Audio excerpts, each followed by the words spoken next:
नवरात्रि का पर्व चल रहा है। आप लोगों ने बहुत जगह देखा और सुना होगा कि लोगों के ऊपर देवी आती हैं। तो ये जो देवी हैं ये छोटे इलाकों और गांव में ही क्यों आती हैं? किसी बड़े वैज्ञानिक, बड़े डॉक्टर, बड़े पॉलिटिशियन और उनकी फैमिली के ऊपर क्यों नहीं आती हैं? आइए आपको बताते हैं कि सच क्या है। कई रिसर्च हुई हैं और रिसर्चों में देवी अवतार के कई वीडियो इकट्ठे किए गए।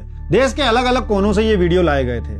फिर बॉडी लैंग्वेज एक्सपर्ट्स को बुलाया गया और उन वीडियो की जांच कराई गई तो हैरान कर देने वाले सच सामने आए। उनमें से 80% महिलाएं जिन पर देवियां आई थी वो सिर्फ और सिर्फ कॉपी पेस्ट कर रहे थे। जो दूसरी महिलाएं कर रही थी वही वो भी कर रही थी। 90% महिलाएं अपने गांव, अपने क्षेत्र की भाषा बोल रही थी। कोई अलग से डिवाइन पावर की भाषा नहीं बोल रही थी। और जो भविष्यवाणियां की जा रही थी उनकी एक्यूरेसी केवल 15% थी।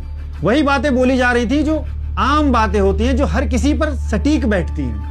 प्रसिद्ध मनोवैज्ञानिक डॉक्टर सुधीर काकड़ ने अपने अध्ययनों में पाया कि जिन महिलाओं पर देवियां आती थी उन 90% महिलाओं के घर में झगड़े होते थे, सास ससुर या पति उन्हें परेशान करते थे और आर्थिक तंगी थी। जब उन महिलाओं की काउंसलिंग की गई तब उनके ऊपर देवी आना बंद हो गई और ये सिद्ध हो गया कि ये देवी नहीं थी, सिर्फ मन का तनाव था।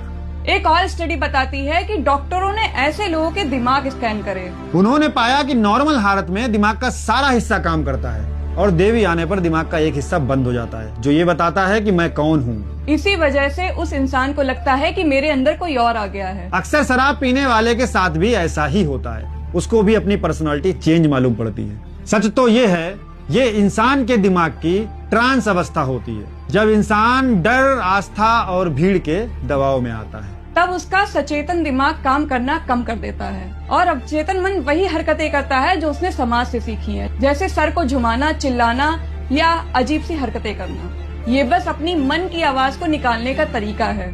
इसका इलाज है एजुकेशन और काउंसलिंग। जब महिलाओं के पास खुद की आवाज नहीं होती तो वो देवी से आवाज उधार ले लेती हैं। बस इतनी सी बात है।